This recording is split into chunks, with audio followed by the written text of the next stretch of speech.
Imagine a simple fence. It separates your backyard from your neighbors. One day, you decide to plant a new garden. You look at the old property map. You see the fence is in the wrong place. It's a few feet onto your land. Your neighbor, however, has a different map. Their map shows the fence is exactly where it should be. They've been mowing that strip of grass for years. They consider it theirs. Suddenly, this small strip of land becomes a source of tension. It's a simple disagreement over a line. It can get complicated, fast. Now imagine that backyard is an ocean. And that fence line? It's an invisible border drawn on the water. And the prize isn't just a strip of grass. It's an entire island. This is what happens all over the world. Countries argue over small specks of land in the middle of vast oceans. These aren't just simple squabbles. They are serious international disputes. They involve national pride, history, military strategy, and immense wealth.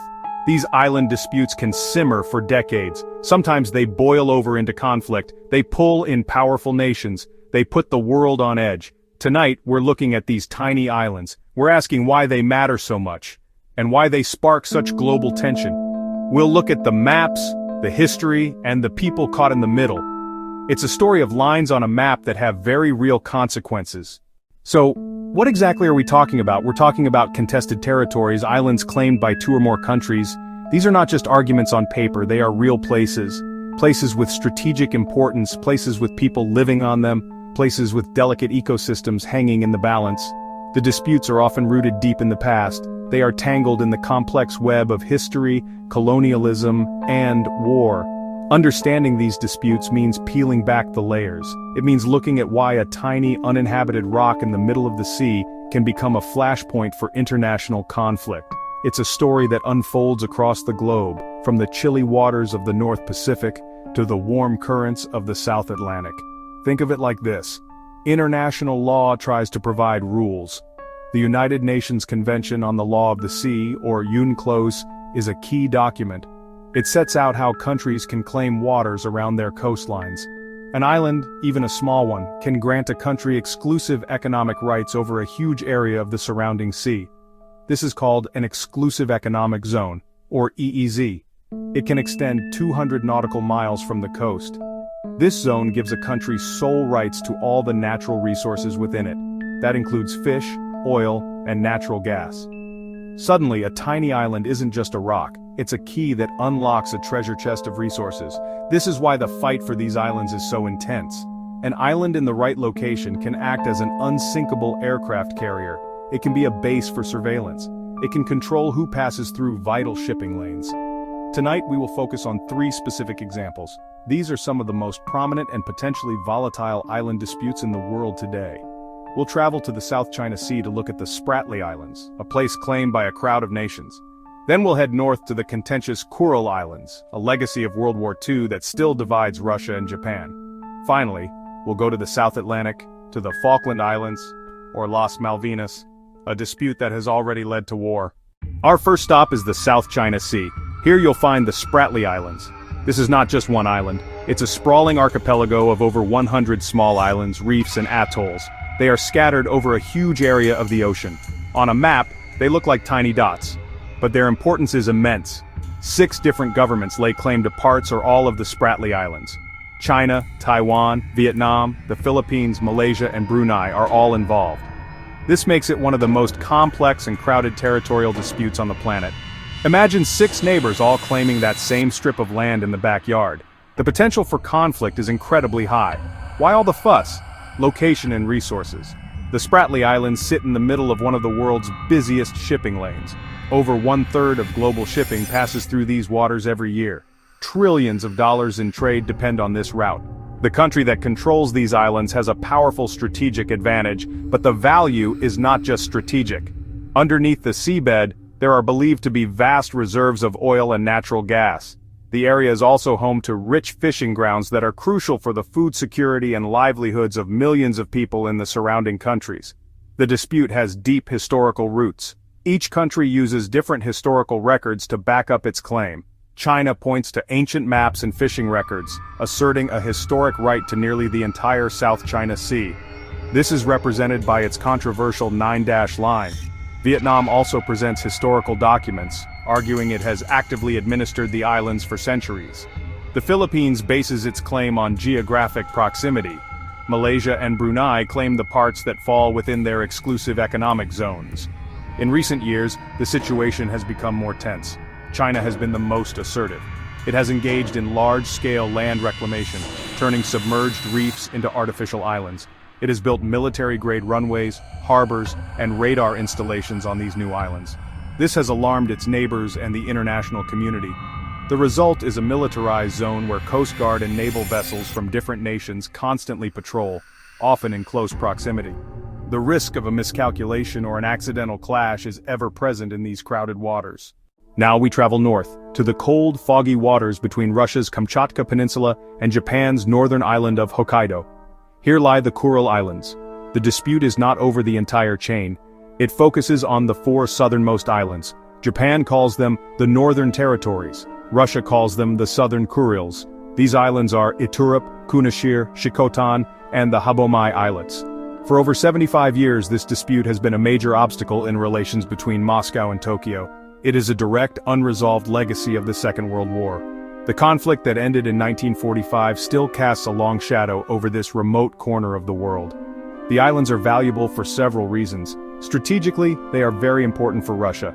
They guarantee year-round, ice-free access for its Pacific Fleet from the Sea of Okhotsk to the Pacific Ocean.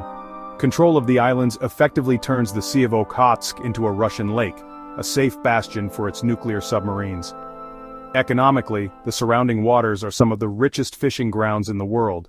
They are also believed to hold potential offshore oil and gas reserves, as well as valuable mineral deposits like rhenium, which is used in high-tech alloys. The dispute began in the final days of World War II. On August 9, 1945, just days before Japan's surrender, the Soviet Union invaded the islands. They had been under Japanese control until that point. After the war, the entire Japanese population of the islands, around 17,000 people, was expelled. Soviet citizens were moved in. The Allies' post-war agreements were ambiguous about the final status of these specific 4 islands.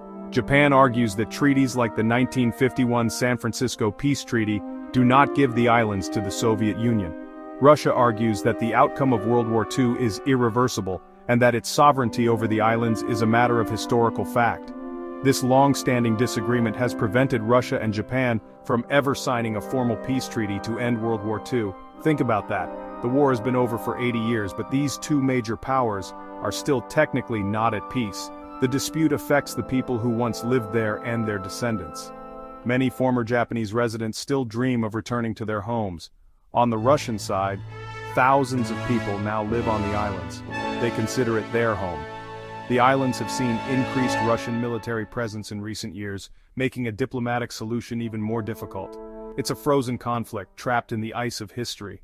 Let's move to the other side of the globe, to the wind-swept South Atlantic Ocean, about 300 miles off the coast of Argentina. Here we find the Falkland Islands. The United Kingdom calls them the Falklands, and governs them as a self-governing overseas territory. Argentina calls them Las Islas Malvinas and claims them as its own. This dispute is different from the others. It's not about a crowd of claimants. It's a head-to-head dispute between 2 nations. And it's a dispute that has already led to a bloody war. In 1982, Argentina invaded the islands, leading to a 74-day conflict with the United Kingdom, which ultimately recaptured them. The islands' importance has shifted over time. Historically, their location was strategic for ships sailing around the treacherous Cape Horn.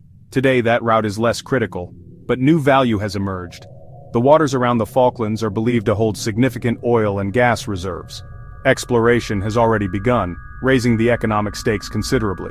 The islands also support a lucrative fishing industry, particularly for squid.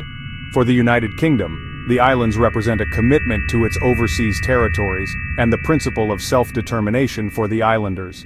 For Argentina, the claim is deeply ingrained in its national identity, a symbol of anti-colonialism and a wrong that must be righted. The origins of the dispute are complex and contested. Both sides point to historical events from the 17th and 18th centuries. There were early French, British, and Spanish settlements. Argentina argues that it inherited Spain's claim when it gained independence, and that a thriving Argentine settlement was illegally expelled by the British in 1833. The United Kingdom argues that it has had continuous and peaceful administration since that time. Unlike the other islands we've discussed, the Falklands have a permanent population. There are about 3,400 residents known as Falkland Islanders. The vast majority are of British descent and wish to remain a British territory. In a 2013 referendum, 99.8% of voters chose to remain with the UK. This is a crucial element of the dispute. The UK says the islanders' wishes are paramount. Argentina sees the current population as an implanted one and argues their wishes do not override its historical claim. The war in 1982 left deep scars on both sides and solidified the islanders' identity and their desire to remain British. The tension remains, a quiet but persistent drumbeat in the South Atlantic. So why do these small, often remote islands matter so much? We've touched on it, but let's look deeper. It's often not about the land itself, it's about what the land gives you control over. The real prize is often hidden, buried deep beneath the waves and the seabed. We're talking about natural resources. In an energy-hungry world, the discovery of oil and natural gas can transform a nation's economy. The United States Geological Survey estimates that the South China Sea, for example, could contain billions of barrels of oil and vast quantities of natural gas. The country that controls the islands gets to claim that wealth. It's a high-stakes lottery, and everyone wants the winning ticket. This economic incentive is a powerful driver of conflict. The potential for wealth creates enormous pressure on governments to stand firm on their claims. This is also true for fishing. The waters around the Spratly Islands and the Kuril Islands are teeming with fish. For countries like Vietnam and the Philippines, fishing isn't just a business, it's a way of life and a critical source of food for millions. Losing access to these fishing grounds would be a devastating blow to their coastal communities. Beyond resources, there is the critical issue of strategic location. If you look at a map of global trade routes, you'll see that many of them are narrow choke points. The Strait of Malacca, near the South China Sea, is one such point. Controlling islands nearby gives a country immense power. It's like being the gatekeeper on a busy highway. You can monitor traffic, gather intelligence, and in a time of conflict, you could even close the gate. This military and strategic value is why we see countries building runways and ports on tiny atolls. They're creating permanent footholds in critical locations. And then, there is national pride. This is something you really can't put a price on. For many countries, these islands are symbols of national sovereignty and history. In Argentina, the phrase Malvinas son Argentinas is a powerful national slogan taught in schools. In Japan, the call for the return of the Northern Territories is a matter of national honor. In China, the claim to the South China Sea is framed as recovering territory lost during a century of humiliation. This deep emotional connection makes compromise incredibly difficult. Leaders who seem weak on these issues risk a powerful backlash from their own people. It's a potent mix of money, power, and patriotism. How did we get here? These disputes didn't just appear overnight, they're the product of centuries of history. Their roots are often found in the age of exploration and colonialism. European powers sailed the globe, planting flags on any land they found, often with little regard for who might already be there, or what existing claims existed. They drew lines on maps in distant European capitals, dividing up the world among themselves. These lines were often imprecise or based on incomplete knowledge of the geography. War has also been a major factor in shaping these disputes. The end of a major conflict is often a time when borders are redrawn. The Kuril Islands dispute is a perfect example. Its modern form was born directly from the ashes of World War II. The Yalta Agreement between the Allied leaders in 1945 is a key document, but its wording about the Kurils was open to interpretation. The Falklands dispute, while older, was defined for a generation by the 1982 war. The conflict didn't solve the sovereignty question, but it dramatically changed the facts on the ground and hardened the positions of both sides. The evolution of international law has also played a crucial role. For much of history, the law of the sea was simple. A country controlled a narrow strip of water just off its coast. The rest was the high seas, free for all. But in the 20th century, that began to change. The concept of the continental shelf and then the exclusive economic zone emerged. The 1982 United Nations Convention on the Law of the Sea codified these rules. This new legal framework suddenly made tiny, uninhabited islands incredibly valuable. Owning one could now mean owning the rights to a vast patch of ocean. This caused countries to dust off old maps and press long-dormant claims with new urgency. The claims themselves are often based on very different principles, which makes them hard to compare. China's historic rights claim in the South China Sea is a unique argument that is not widely supported by international law. An international tribunal in The Hague rejected it in 2016, a ruling China has ignored. Other claims are based on principles like geographic proximity, continuous administration, or inheritance from a former colonial power. When countries are using completely different rulebooks to justify their positions, finding common ground for settlement becomes almost impossible. It's like they're playing different games on the same board. These disputes may seem remote, played out by politicians and navies, but they have a very real impact on people and the environment. In the South China Sea, fishermen are on the front lines. They have fished these waters for generations. Now, they face intimidation and harassment from the coast guards and maritime militias of other nations. Their boats are rammed, their catches are confiscated, and they are driven away from their traditional fishing grounds. This threatens not just their livelihoods but the food security of their communities. They're caught in a dangerous game where they have little power, their lives at risk over lines on a map they cannot see. The environment also pays a heavy price. The land reclamation activities in the Spratly Islands have caused devastating damage. Dredgers have scraped up the seabed, burying vibrant coral reef ecosystems under millions of tons of sand and concrete. These reefs are vital nurseries for fish stocks across the entire region. Scientists have called it an ecological disaster. The destruction of these reefs is not just a loss for biodiversity, it further degrades the fishing grounds that so many people depend on. For the people who live on disputed islands, the conflict shapes their entire existence. The residents of the Falkland Islands live with the memory of the 1982 war and the persistent claim from their large neighbor Argentina. This has forged a strong sense of identity and a desire for self-preservation. It affects their politics, their economy, and their relationship with the outside world. In the Kuril Islands, the Russian residents live in a state of uncertainty.